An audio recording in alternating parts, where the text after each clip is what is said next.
away for now, but that's sick, mate. That sounds absolutely awesome. There is a responsibility to condition athletes mentally in the same way that there is to condition them physically. So I think that has to sit at the start of everything that you do when it comes to pressure training.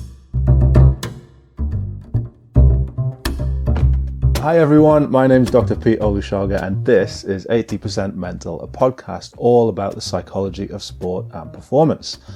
Welcome to another episode in this third series in which I'm exploring the psychology of various aspects of performance. And in this episode, I'm going to be exploring the psychology of pressure. Now, I think it's probably fair to say that we've all experienced pressure from time to time, but we're going to dive into exactly what pressure is, some of the impacts that it can have on how we think, how we feel, maybe how we perform, and how we can manage pressure more effectively. And to do that, I've got the perfect guest with me, Dr. Mike Stoker. Mike, how are you doing? I'm very well, thank you. I'm very well. How are you? Awesome. It's good. And also, this is the first episode that I've recorded live in person, apart from the ones that I did at ASP. So Mike and I are currently sitting on my living room floor. We're starting a new trend. Yeah, this is the way to go. But by way of introduction, Mike gained his master's in sports psych at Loughborough and a PhD in pressure training at Sheffield Hallam. He joined the UK Sport Institute, which was formerly the EIS, in 2012 and has worked with several Olympic and para sports, most recently British gymnastics. Mike, it's an absolute pleasure to have you here, so welcome to 80% Mental. Thank you very much for having me on this beautiful carpet in your beautiful house. It's a pleasure to be here.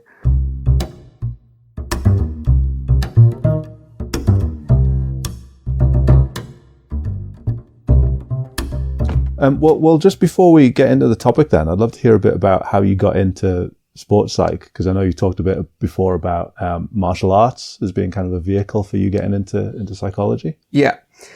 So when I was a kid, I grew up in a small place in relatively North Scotland, and there wasn't that many good sporting options around there. There was rugby and football, but one of the sports that was known to be really good quality in terms of coaching was kickboxing. So I started doing that, and relatively early on then realised that you could influence certainly the start of a fight, if not the end as well, through body language. So it sounds like super basic, and it is. It really is the basics of imitating behaviors that you would associate with being dominant, being aggressive. Right. And me and my coach, a guy called Lee Sansom, who was my coach at the time, he would talk to me about psychology, and I can remember thinking about the ways I could change the way that I'm walking up and down the mat before the fight starts off. Yeah. And I do think I could tell that it had that visual impact on the way that my opponent would start off their fight, if not slightly more on the back foot, that gives you that slight edge. So again, it's like super basic stuff about psychology and behavior, but that was really the origins of me realizing that this was something that I was just innately interested in, I guess. Yeah. So then there was the studying and the MSc, the PhD in pressure training, and obviously you're working now as a technical lead at UKSI. Yeah. You tell me a bit about kind of that and sort of what that involves. Yeah, sure. So as you said, it's the UK Sports Institute, or UKSI, formerly EIS, English Institute of Sport. Shout out to all the UKSI psychs on the team, if any listen. At the minute, I'm a technical lead and not working with the sport, which basically involves helping and supporting the wider team of around 30 or so sports psychologists that work in the sports, delivering on the front line, if you will, supporting them in their delivery, essentially. So they can seek support on interventions that they're delivering, on personal development. It can just be a sounding board. It can be a check and challenge. So there's that aspect of the technical input and coordination, collaboration with the psychs on the front line. Yeah. And then there's also project work. that we do.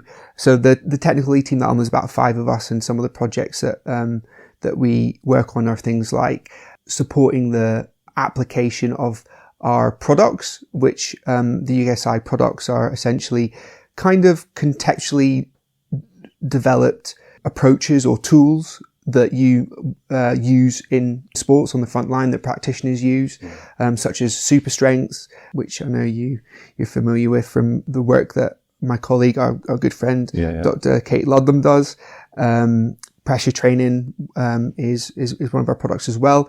And so, our project work also can involve the development of these products, the application of them in sports, supporting of practitioners and utilizing them.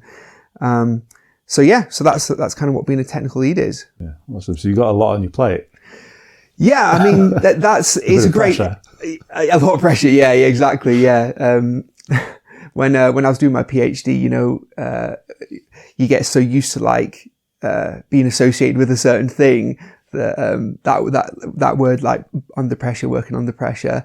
Like the song of my PhD was din din din din din din din din din din din.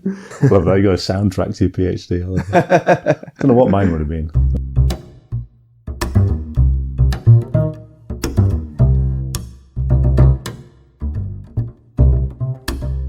All right then, Mike, let's dive straight into the questions then. Because like I said, I think pressure is something that everyone has experienced at some point, yeah? And whether we're involved in elite sport or not, probably we've all experienced pressure. It's kind of an inescapable facet of life almost. But I just wonder if we could start off by maybe talking a little bit about what pressure is and maybe what it isn't as well. So pressure can be defined on a couple different levels, and it can also be defined as a stimulus or as a response. So within that, you get different definitions in the literature. So when I say levels, that could be, you could define it on a behavioral level. So that would be something like potentially choking or coping. You could define it on an emotional level. So that could be something like nerves, excitement. You could define it on a biological level, which you might say adrenaline or cortisol. And then you could define it on a cognitive level, which would be the experience of, and this is the way that we define it, the experience of it being important to perform really well. Right. So the perception of an importance to nail it. So on that cognitive level, that's kind of where we focused our definition. And in terms of the stimulus versus response, you can see from that definition that it's the response side that we are focusing on. So our definition is that cognitive response, the perception of it being absolutely important to nail it and perform well. Right. So it sounds a little bit like it's almost, you're describing it as kind of a felt experience. Yes. Yeah, exactly. On the cognitive level. On that conscious thought level. Yeah. That's just the definition we go for, and the way that we can then leverage that definition to do the work that we need to do. It absolutely can encompass the biological aspect, the emotional aspect. Yeah. So our definition doesn't mean that that defining it on those other levels aren't valid and don't have worth in how we talk about and use pressure. It's just that's the way that we define it, is that perception of performing well. But it absolutely is also about the biology, the emotion, the behaviors too. So I guess, because these terms get thrown around a lot. So pressure, stress, like how is it different to what we might understand stress to be? Yeah. So one of the reasons why we define it on that cognitive level is because that's the level where you really see the difference between pressure and stress. But on the other levels, the differences kind of dissolve. So, if we just think about it on that cognitive level, we could say that pressure is that perception of importance to perform well, like really well. And if we look at stress on a cognitive level, people might define that as the perception of a situation that is presenting a challenge or something along those lines. But within that, you can see that the idea of having to perform well, that's what really is bespoke to pressure. When we think about stress and a stress response, that's not really about performance. It's more about a need to overcome a challenge on a more like evolutionary sense. On that cognitive level, that's where we can really see the difference between stress and pressure. I hope I've explained that well, but So for me, so my research is in stress. So I would describe stress as... I can't believe I didn't ask you for the definition there. Sorry, mate. I was so into trying to distinguish the two. It's not about me. It's about you. I want to know what you think. I blundered there. But I think, for me, I would describe stress as this imbalance between the demands that we face and our perception of how we are able to cope with it, right? Exactly, the Lazarus. So it sounds like pressure, the way you're describing it, sounds to me like pressure is an outcome almost, or a response to that stress when those demands are performance-based. Yeah. Is that that? Yes, that's a nice way of putting it. And the bit that I'd then come back to hopefully shed some more light is on those other levels. That's where there's not as much distinction between stress and pressure. So if we look on a biological level, we're still talking about cortisol, we're still talking about adrenaline. Yeah. If we're talking about it on an emotional level, we're still talking about nerves or anxiety, or so on the other levels they kind of merge together. But on that cognitive level, your awareness of what that's like should be different, or as we're defining it, is different when you're having that conscious experience of pressure, of that need to have to do something and deliver a performance, versus, like you say, that need to have to overcome a particular challenge that maybe you don't have the resources to do, with that challenge potentially not being about a performance. Okay. So thinking about this kind of conscious experience then of pressure that you just described, tell me about how people tend to respond to that. Now, obviously everyone's kind of individual, but kind of typically, how might people respond to this pressure, this kind of cognitive experience? So when it comes to pressure, the brain pulls on systems that are related to a stress response. Like we've just spoken about, the biological systems are the same as what happens with stress. The emotional systems are the same. That response will be pretty consistent across people because of how it's kind of recruiting the stress systems. So we're talking about biologically, adrenaline, emotionally, excitement or nerves. But on that cognitive level, it will be starting with that experience of that I need to absolutely nail this, and that thoughtful cognizance, awareness that you have to do well. You have to absolutely nail this. And if we call that the response to whatever stimulus is causing that, which could be different depending on what domain you're in. So if you're in business, that could be a presentation. If you're in sport, that could be, selection or something like that. But whatever that stimulus is, you've got that response as we've described it there, of that, wow, I really feel like I'm aware that I need to absolutely nail this. If we want to look at what's after the result, we could say that result has an effect, and that is where you can start to distinguish between someone who responds well to it and someone who might not be responding adaptively to that pressure. People will use different language for what that is, but it's essentially what happens after you experience that pressure. Do you go into a more facilitative place emotionally, biologically, which would be emotionally, we're talking about approaching it, leaning into it. Biologically, we'd be talking about dopamine underpinning that approach behavior. Yeah. And behaviorally, we're talking about literally, moving towards the challenge. Conversely, you can imagine that you also have the opposite effect of that, where you kind of close inwards, you pull away from it, you don't go into that engaged mindset. Maybe emotionally you're experiencing panic or avoidance. Behaviorally, you're physically moving away from it potentially, but you're choosing not to spend time working on it, that kind of thing. Yeah. And it's that effect where you see the difference between how people will respond, and really what my work's all about is helping people understand how they can have that response that is facilitative and allows them to absolutely nail it, which is, I mean, if people are listening to this feeling like they can associate with both those different types of effects that pressure can have, you know, that's a very normal human thing for us to all experience both those things. And it's about trying to figure out how to move towards that facilitative one. It was interesting. He said there are a couple of the different responses, and one of them kind of rang true with me, was choosing not to spend time on things when feeling under pressure. Yeah, but absolutely. so I guess what you're saying, you're saying that people can either kind of attack it head on when they're feeling pressure, like literally moving towards it. I'm gonna take on this challenge, or the opposite way, shy away from it, withdraw from it. And that choosing not to spend time on things that I know are important absolutely is something that I know I do. Yeah. So I feel you on that one, by the way. Yeah.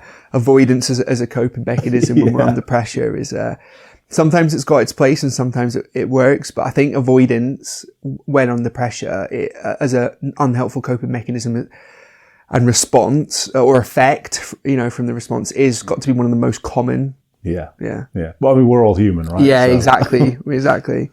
So, pressure can be good then. I guess is what you're saying here. Pressure can be a facilitative or kind of motivational force. So, tell me a little bit about that. Give me some examples of maybe when you've seen that in sport, when somebody's been under pressure and kind of really, really pulled it out the bag. Yeah. I look at pressure as something that is there to bring out our best. When we can talk about butterflies in the stomach, when that gets to the point of feeling sick, like we're going to vomit, that's probably approaching the point that might be too far. It might not be, because there's some examples, aren't there, of people who kind of throw up and it's a positive thing for them. Exactly. But that gives you a threshold of that's probably the upper boundary, and then anything below that is probably that facilitative space. Or, I mean, you can't say in absolute, so I want to be careful about not speaking in absolutes, but generally speaking, on that biological level, we're probably talking about an amount of those internal butterflies that make you feel like activated, you feel like your blood's pumping, you feel up for it. On that physiological, biological level, you're feeling those sensations. On the emotional level, probably if we were to speak generally about people, it might be fair to say from my experience that on an emotional level, people would be more inclined to associate a facilitative experience as an effect of that pressure response as being kind of excitement, a little bit of nerves as well. That's certainly within the realms of facilitative. Motivated. So this is just kind of interpreting that experience and those feelings as, like you say, something positive, something to be excited about, rather than something to be fearful of. Exactly. Because if we're just sticking on that emotional level, you can imagine that you've got anxiety is an emotion that comes from the amygdala. We're talking about that grouping of emotions that you'd put fear, anxiety, worry. You've got those, and then you've got the same type of emotional experience with the same sort of intensity, but it's more about being excited, about being nervous in a good way, about being aware of like a level of activation of adrenaline and what that feels like emotionally, if I can say that, that drive sort of feeling. That's the word I wanted. So it's not about somebody who deals with pressure well experiencing certain emotions or doing certain things. It's more about them experiencing what they're experiencing, but interpreting that in a much more facilitative or positive, if you want to use that word, kind of way. Is that fair to say? Yeah, that is fair to say. I think you're articulating in a very nice way what most literature is saying, and very much what we would want to promote as well. And if we're saying you've got a response that happens on an emotional level, a biological level, and then you've got an effect of that response to pressure, the idea would be that most people would want to have that effect be those positive emotions. But as you are articulating, really the idea behind managing pressure is that even if we have the grouping of responses that I described that people might associate as being more negative, such as worry, fear, and anxiety, the idea is that, and literature and research supports that it's how we actually relate to that experience that is the more important thing. Yeah. And we're just talking about the emotional, we've still got the cognitive bit as well that you bring in. So no matter what level we're talking about, the idea is how you relate to that, to the effects of the response that you have. So how I relate to the amount of adrenaline I have on the biological level, how I relate to the emotional response I have, be that anxiety or excitement, how I relate to the cognitive experience I have, be that I want to attack this versus, oh, I'm not sure about this.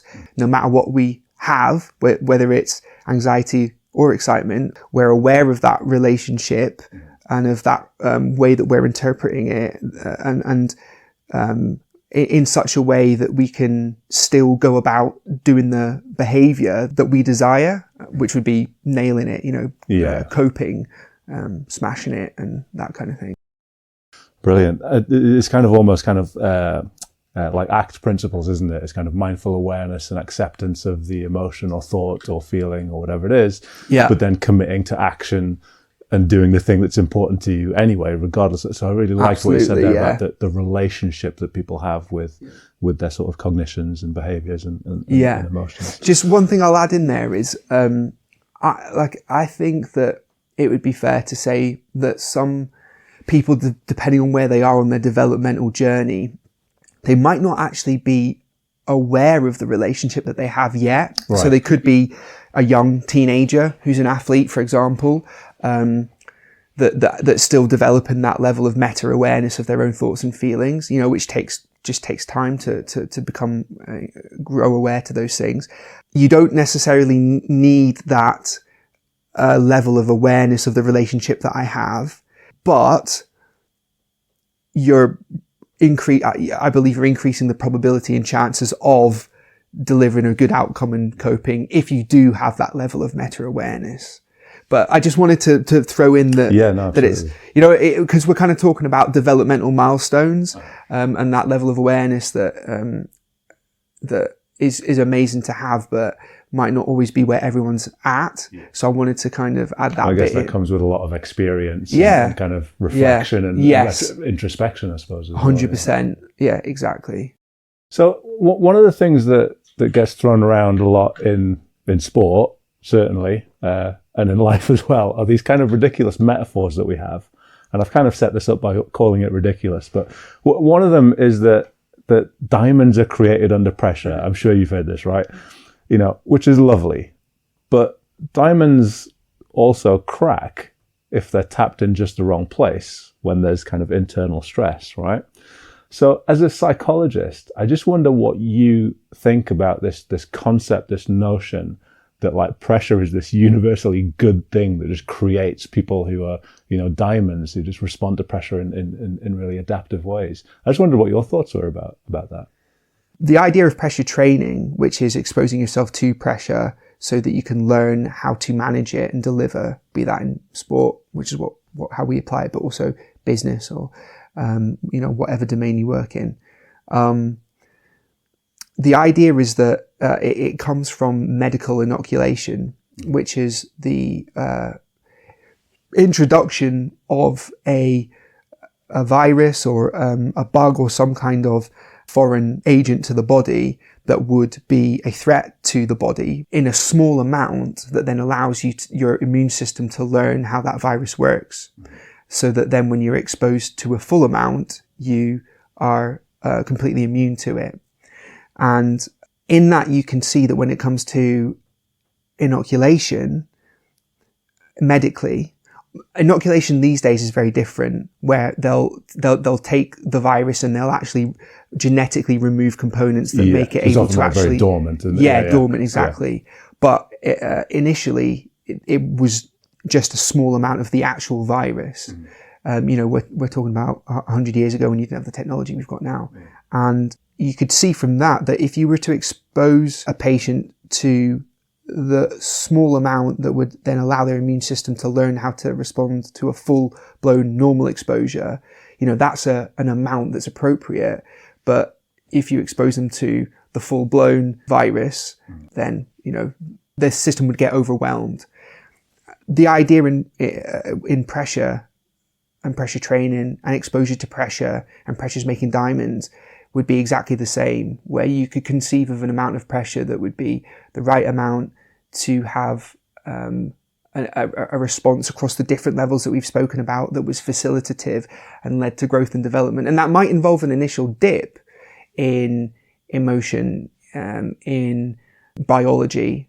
So like the challenge was so difficult that you need to recover, you need to sleep, you might dip, you might not nail the challenge at first, and that can still be part of a facilitative overall exposure process to pressure. But there is an amount which is going to be too much, and it's important to know that exists, and it's about trying to understand how we create environments that are in that sweet spot. So, to use your language, we're leaning into the positive message and narrative that sits behind pressure makes diamonds, whilst not using that as a universal rule that allows us to just expose people willy-nilly or see pressure as being something that there isn't too much of.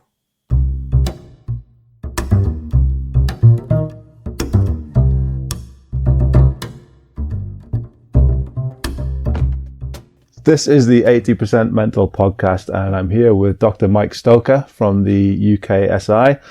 We've been talking about pressure training. So we've been exploring what pressure is, how people maybe respond to pressure. Been talking about the relationship that people have with their emotions and thoughts, and maybe even some of the behaviors that they exhibit when under pressure. And it's been a fascinating conversation so far. I'd love to know what you think about it. So you can tweet us at EPM Podcast. I can't remember their own Twitter handle. You can find us on Instagram at 80%Mental. Only if it's positive. Or you can have a look on the website. You can have a look on the website, 80percentmental.com. You can leave us a comment there while you subscribe, so you don't miss out on any amazing future content.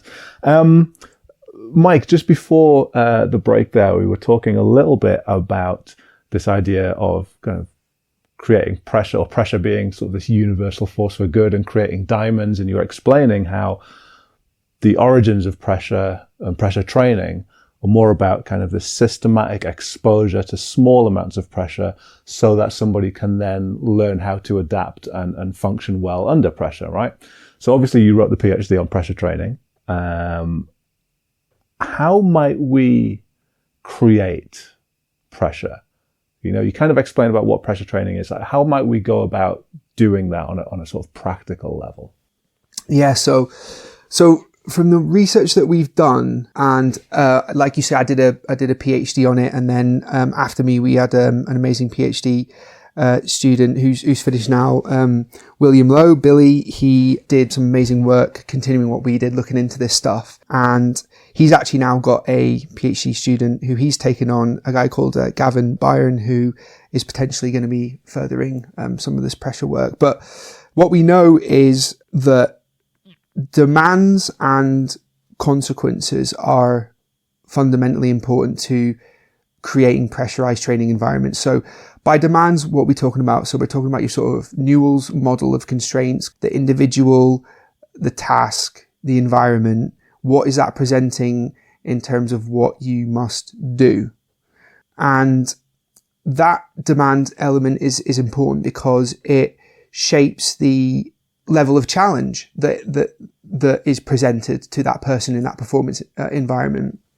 Now, the other aspect that I mentioned there is consequences. And that's the word that we use. And what sits behind that is the way in which there are things that make that training session really meaningful.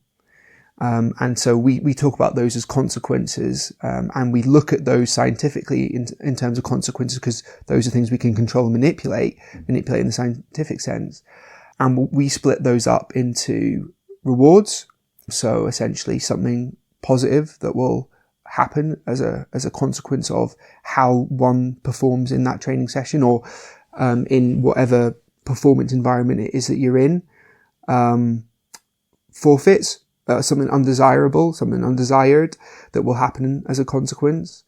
And that could be anything from something involving some sort of social interaction with people, to one team that we worked with had decided that their forfeit, if they didn't deliver, would be that in the middle of play, I don't want to say too much, but in the middle of play, if they did something that was not how they wanted to respond under pressure and would therefore have to receive a forfeit, they had to turn their back and face away from the arena that their team would be playing on in training. So they had no idea what was happening and couldn't support their team. So, so they got sent to the naughty corner. Yeah, essentially they decided to put themselves on the naughty corner. Yeah. So that would be an example of a forfeit. Yeah. And again, like I'll touch on this here, but I was going to touch on it later. It's individual. That's the most fundamental stuff. That's the most fundamental component to this stuff. And we can come back to that, but this to them was dire, something that you did not want to happen because of the way that the values of this team, the way that they interacted with each other, the way that they connected. If you were doing that, you were disconnected. Again, to someone listening to this, it might sound inconsequential, but to them, this was like the red nuclear button. And anyway, that's forfeit. And then the last one is judgment. So how do you manipulate the perception of being judged whilst performing? So that could be through, significant people whose judgment matters. So if we're talking about sport, we're talking about performance director, head coach. If we're in other domains, it might be your line manager, your boss. It could be family members. But judgment in sport can also include things like leaderboards, so you can see how people are getting on directly against each other in the middle of training. And other things that make direct comparison more transparent. So if you're using biofeedback that shows heart rate in real time, that would be an element of judgment. So you can compare how people are biologically responding and getting on and managing with the pressure. So those elements there, summarizing that, you've got those demand elements, and those consequence elements. Those are what we focus on to create those pressurized environments. So you've got these consequences being rewards, forfeits, and judgment, right? And you mentioned that this is very individual. So you can't kind of take one template of pressure training and just download it into a different sport or a different domain. Okay, so it has to be very individual. I guess what I want to know is if we're using things like these consequences, which could be like a forfeit or it could be judgment. Yeah. How can we do that ethically? Because, I think back to some of the consequences of not doing something, in some of the training sessions I used to do, and perhaps maybe considered unethical, especially in today's climate. Talk to me a bit about that. How can we create pressure ethically? Yeah. The starting point has to be holding at the crux of it all that that there is a responsibility to condition athletes mentally in the same way that there is a responsibility by their coaching team to condition them physically. So I think that has to sit at the start of everything that you do when it comes to pressure training. So just as it would be unethical for a coach to put an athlete in a judo fight when they weren't conditioned physically to be able to take on that opponent, they could get steamrolled, they could get injured, they could, rip an Achilles, anything could happen because they're not conditioned to be able to take that on. And there's that responsibility physically for that coach and the coaching team around them, the nutritionist, the physio, everyone, to make sure that they are prepared for that and conditioned, for that. But that exists on the psychological level as well, on the mental level. If we say mental level, and then that could split up into the psychological, but also like the intellectual, so like tactical, for example. Across all those mental components, there is a responsibility to cover those bases too. And that needs to sit at the crux of everything we do. So when we're looking at the idea of, conditioning someone to be able to manage pressure, whether that be to manage pressure as well as they currently are and maintain that ability, or to improve, it's built on the idea that there is a responsibility to make sure that the athlete has a level of conditioning that will allow them to not be overwhelmed and have a negative outcome from being exposed to what they will be exposed to when they go to competition. Yeah. So that has to sit at the heart of everything. I like that, because I think a lot of people looking at sport from the outside might not necessarily start at that position, where actually we have a sort of moral and ethical responsibility to prepare athletes for these kind of high pressure environments. So I really like the way you described that there. Yeah. As times change and culture develops, we've moved from, for example, it being okay to use a physical reprimand in schools, and now that would be seen as absolutely abhorrent, and in fact it's illegal to, for parents even at home now and I know in Scotland to hit children. And the climate that changes, climates change, and we've seen that in sport in, even over the last decade, where there's been an evolution of the culture around what is appropriate for athletes to experience when it comes to the level of physical demand placed upon them and the level of psychological demand placed upon them.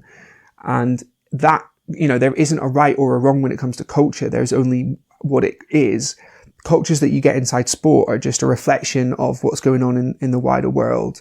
So it's about understanding where culture is right now in sport in terms of what's appropriate when it comes to that amount of exposure, when it comes to exposure itself, and what amount is appropriate.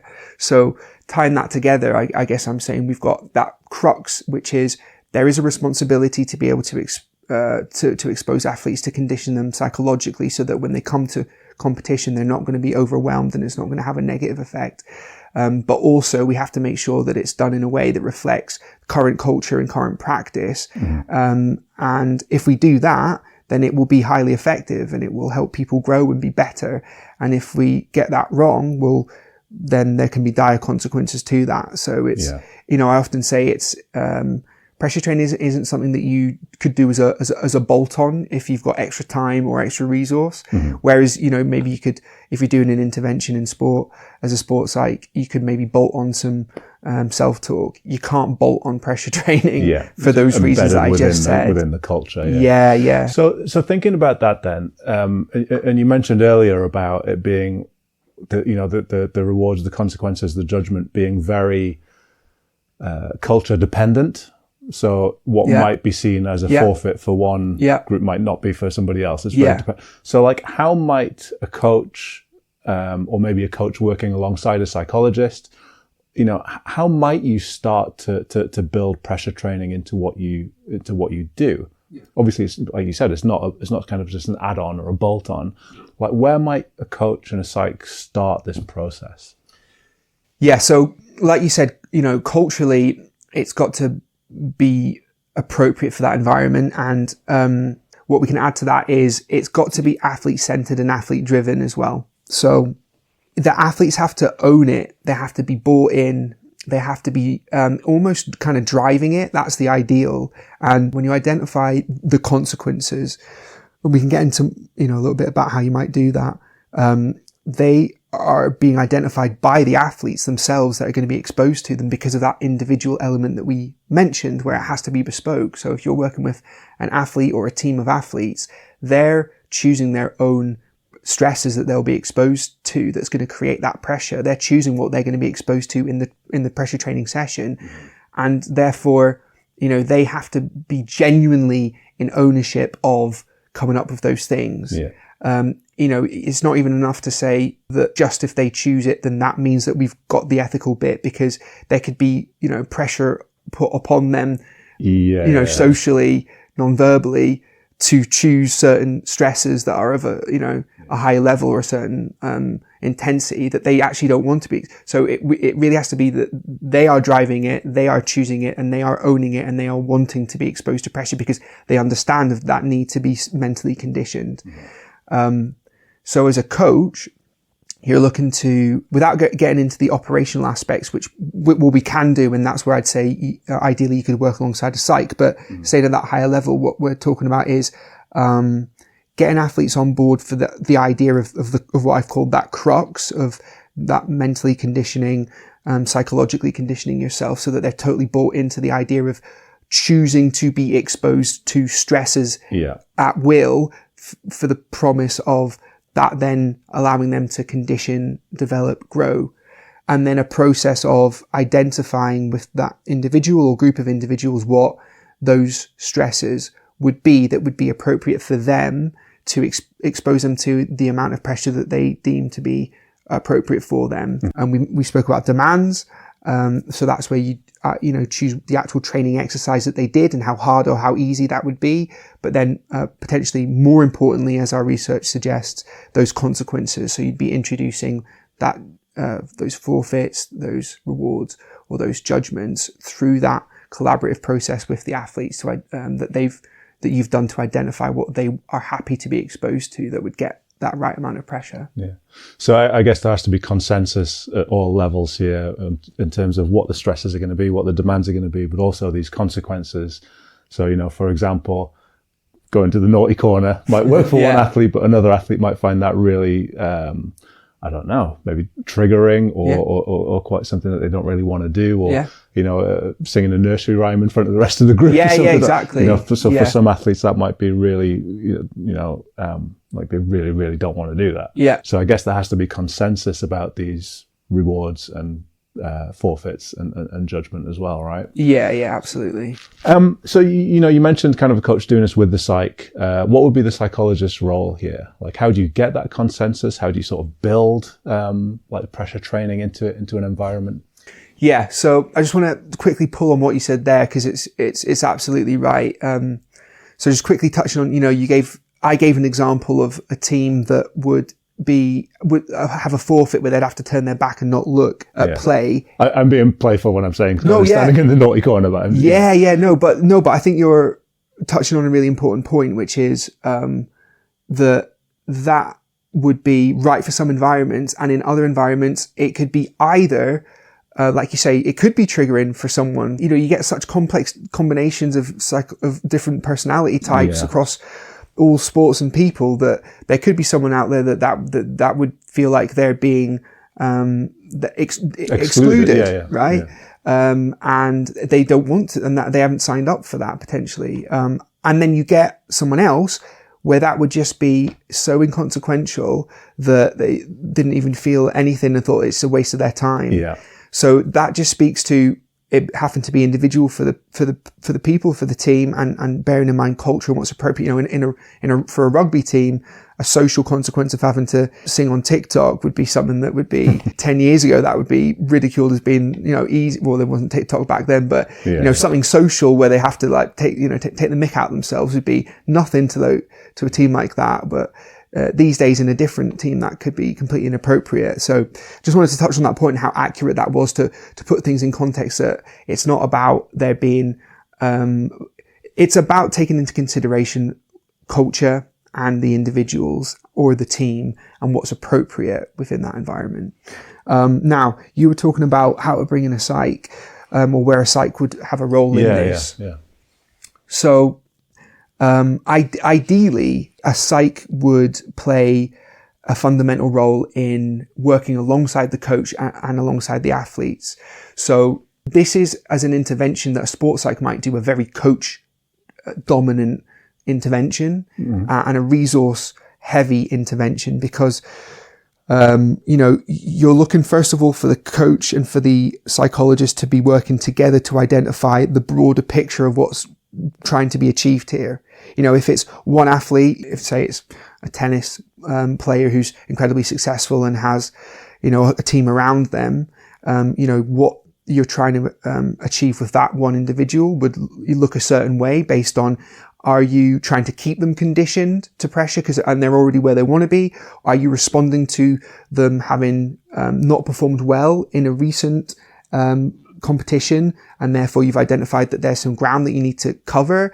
Are you in a position where they're currently managing pressure really well, but you're identifying a future step up in a level of competition that they've never been exposed to, which you think will involve a jump in what they're going to be exposed to? So you need to cover that ground in that way. So you're looking at that broader picture of where you're trying to get to and what you're trying to achieve to give you a sense of the direction and the aims. And if you're working with a team, that could look very different in terms of where you're trying to go. But you're trying to get the overall aim, and then within that, you could then go into what are your sort of markers of progression and development. So as well as when it's not going right and when things aren't going well. So if you're talking about one individual, you could talk about the different behaviors that they elicit when they're in a facilitative sort of response under pressure versus debilitative. Or if you're talking about a team, you could look at the same behaviors amongst the team, how they communicate. But you're starting to pick out measures that you can use to benchmark if you're moving in the right direction or the wrong direction. Obviously, it goes much more granular and high resolution than this, but these are the broad principles. And then after that, then you're moving into the stage of trying to identify what pressure training you will actually do. And like I mentioned, it's that cooperative process with the athletes where the psychologist will come in really in handy when it comes to the identifying of those markers of success behaviorally, but then especially in this second part of identifying the stresses that are going to be used. We have a model that kind of actually takes you through a step-by-step process that we've developed, which you can look up in any of our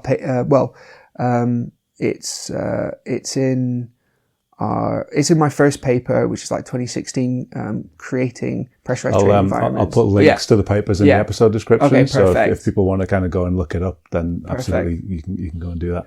Perfect. And Billy is he's leading on the publishing of another piece of work that the whole team, including Joe Butt and Ian Maynard, we've been working on most recently this piece, which is about identifying a more longitudinal intervention that you do. So you could reference when this comes out. I'd suggest people could check out if they want to know. But coming back to what I was saying, the psych plays that fundamental role in eliciting those stresses, because we're talking about a real sensitive process here of sitting down with people and going, what is going to press your buttons to the right amount, and that can be hard to elicit what the right amount is, and so psychology skills come in handy, and therefore the psychologist driving this and leading this could be fundamental to make sure you get that appropriate amount of pressure, and in both directions, because you don't want to undercook it and then it'd be a waste of time. And I guess there's also, I think you sort of briefly touched on this just then, there has to be an element of scaffolding as well here, right? Because it's not just enough to elicit those stressors. Okay, we're going to expose you to pressure and then just see what happens. There has to be an element of the okay, well, what can we work on to help you deal with this pressure? Like, what are some of the maybe skills that you can develop, or ways of responding to that? So there has to be that scaffolding as well, rather than just throwing somebody in front of a bus and seeing what they do, right? Exactly. Yeah, you need to be able to know, as to the best of your ability, what a good response is. Now, good might not be that they nail the task at hand or the demands, right? So say that it's a 3 throw and they have to get 7 out of 10 and they're exposed to these pressures. Good might be that they only get 5 and they needed to get 7, so they are going to get the consequence. However, they handled the pressure well, in terms of they were still on other markers of success. They did well. They report that emotionally they didn't feel overwhelmed. Their hands didn't get too clammy physically, and psychologically they felt like they wanted to attack. Just they didn't get the 7. So what I'm saying is, what good looks like can be not delivering and not nailing it, and maybe still getting the forfeit. But you want to identify what good looks like, and then obviously what not good looks like, and put that scaffolding or those support metrics in place to ensure that you can respond appropriately either way. So if things are going in the wrong direction, you can understand why and what's happening and spot that early, such as, debriefing it afterwards with the psychologist, for example, and then lowering the amount of pressure or changing some of the coping mechanisms that were available to the person. So say, for example, a pause button in the middle of the pressure training, they can say pause and just take a pause moment. That would be adding something in that would make it easier, for example. Yeah. That would speak to that scaffolding that you're referencing. So that would be the kind of like measuring it and marking it, and then knowing what good looks like. And then it's about that iterative process of repeating it so that you, however many times it is you identified you might need to, just like getting 3 exposures to an inoculation, how many exposures do you need to get that conditioning? And that's, different. It's probably fair to say that we need regular exposure to pressure if we're going to be delivering under pressure.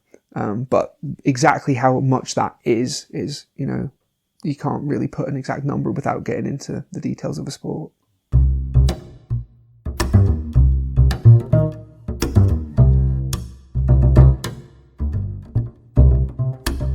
This is the 80% Mental podcast. I'm Dr. Pete Olusoga. I'm sitting here on my living room floor with Dr. Mike Stoker, and we've been talking about pressure training. Mike, you didn't know about this, but I've got a new segment on the podcast. And as well as talking about, the topic that the guests are here to talk about, I also would like to get to know my guests a little bit more. Okay. Are you up for playing my get to know you game? Absolutely, yeah.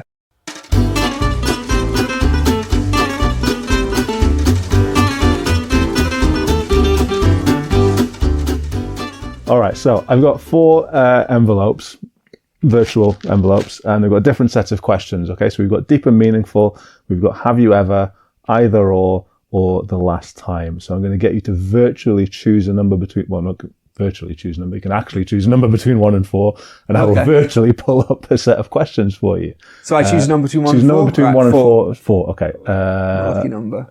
Right.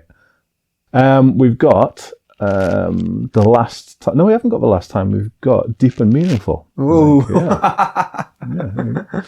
I mean, some of them are deep and meaningful. Some of them are less deep and meaningful. But let's kick off with. This is a good one actually. What's the best meal you've ever had? Oh wow, I'm a barbecue kind of guy. Yeah. Texas barbecue is my absolute favorite kind of meals. So it would have to be at Smoke, which is in Sheffield. It's just like, sorry to all the vegan people out there. I'm just like turning off hundreds of your listeners. But yeah, I absolutely adore like smoked meat, like ribs. Sausage, Lincoln sausage, but also like Frankfurt kind of sausage. Right. So that would be that's my absolute favorite meal. I want to go to America and just like get a bus and just drive around Texas and just try all the different places. That's a dream. Do you barbecue yourself, or you kind of I do, king of the grill? Yeah, I've got like a nice big one that we get out in the summer. And we get everyone round. But I need to up my game. So I've started watching those on Netflix. There's like barbecue competitions. Have you seen them? Yeah. So I need to up my game, I think. Favorite movie that you can watch over and over and over again? Okay.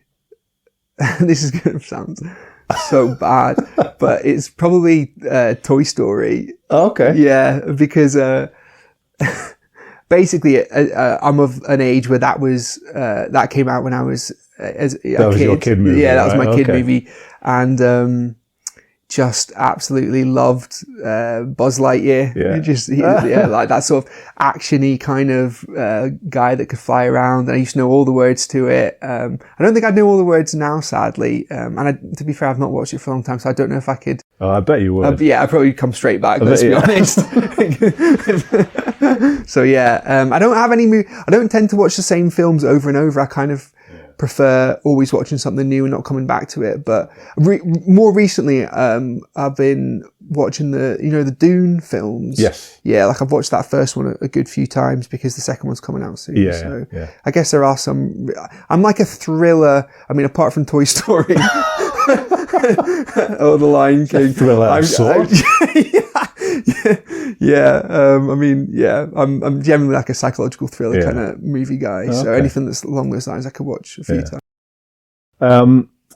Mine's Predator.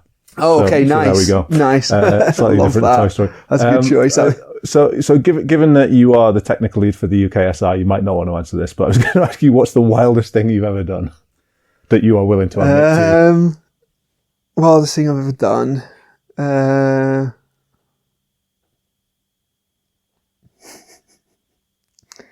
Yeah, just trying to think what's appropriate. what you can say on mic.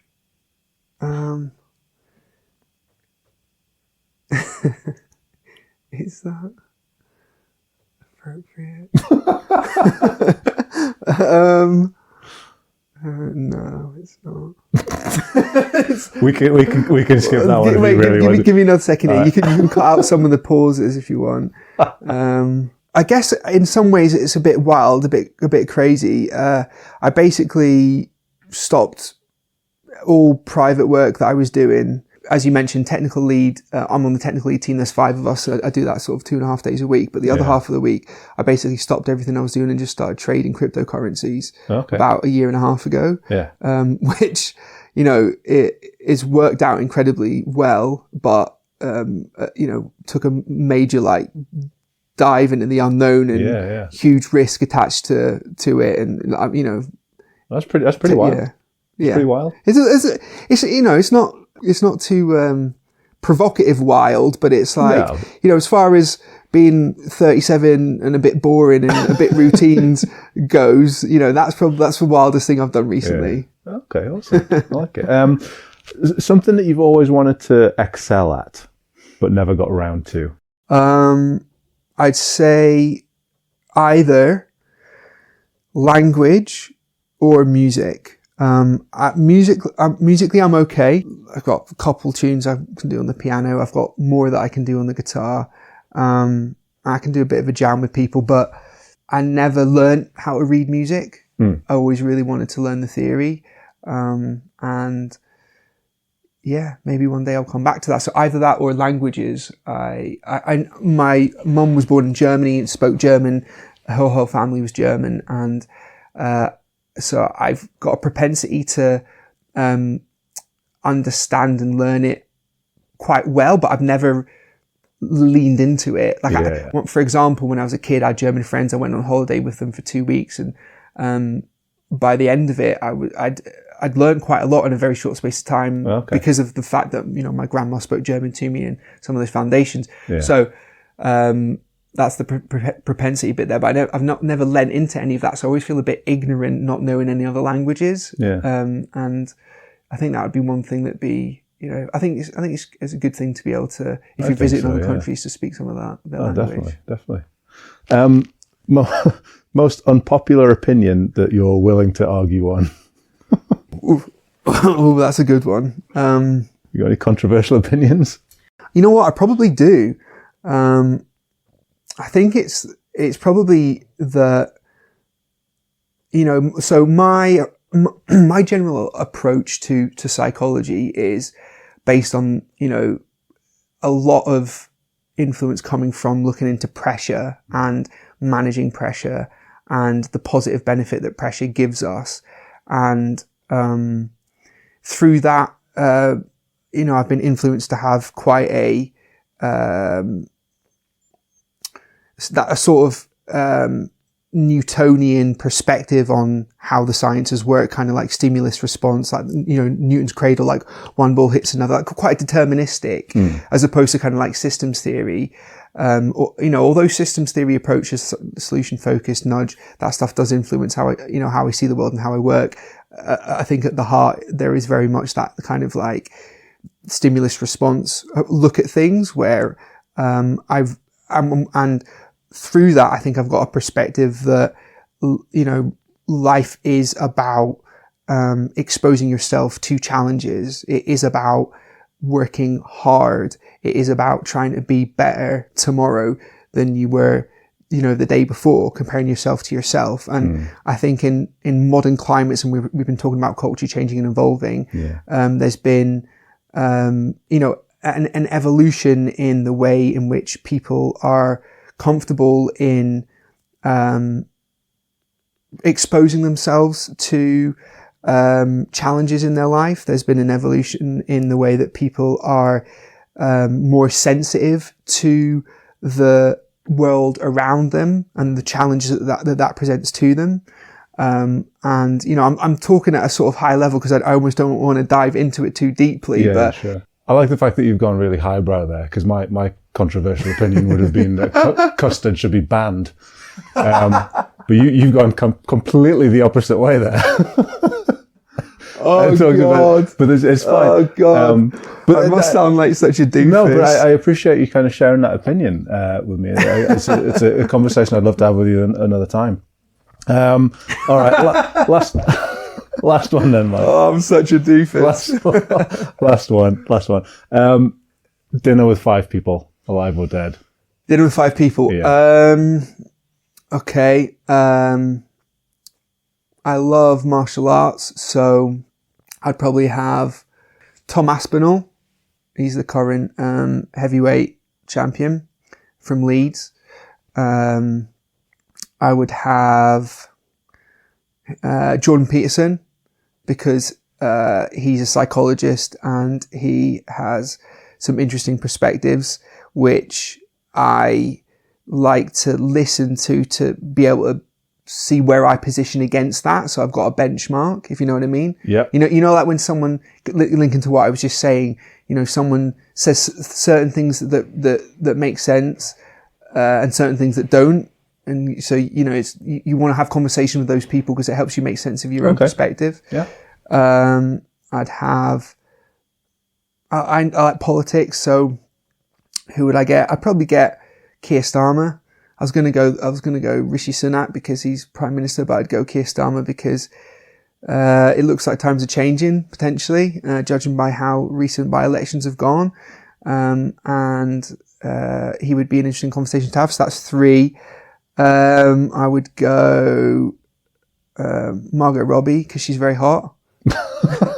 And she's also a very, very talented actress. Yeah. Just want to throw that out there. Yeah, don't disagree.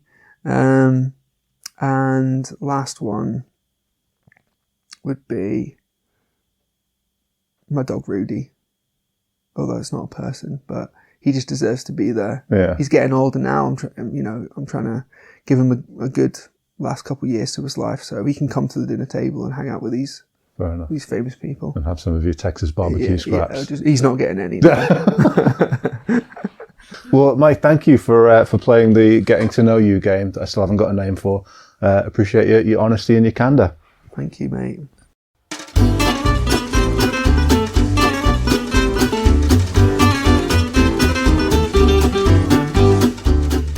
So this is the 80% Mental podcast. I'm here with Dr. Mike Stoker. We've been talking about pressure training. It's been a really, really good conversation. I've thoroughly enjoyed it. And I've just got like one question left if you've got time.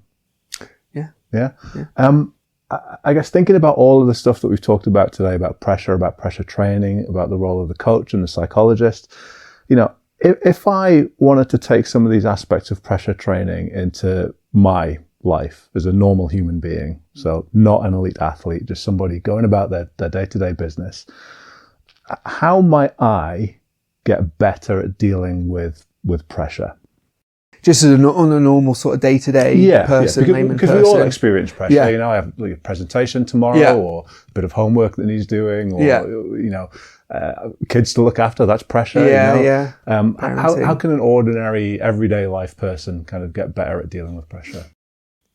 Yeah. So first of all, I'd start by saying try to get to the point where you can foster the idea that pressure in the right amount is good. So if that's your starting point, then the next bit will be relevant. And if you're not starting there, then I would say make that your goal to try figure out how you can get to that point, which could be potentially easy or hard. Some people might be not responding well to pressure and find it overwhelming in small amounts, and that cause them to not even want to desire to make their worldview change, that pressure's a good thing. But if you can try to explore that yourself to find out why that might be the case, there could be some good answers for you there, in terms of therefore going on to change that perspective to seeing pressure as in the right amount a good thing, not least because it exists in the world, and we are all, evolutionary speaking, organisms that are exposed to the environment around us in a way that is chaotic and makes no sense and we can't completely control.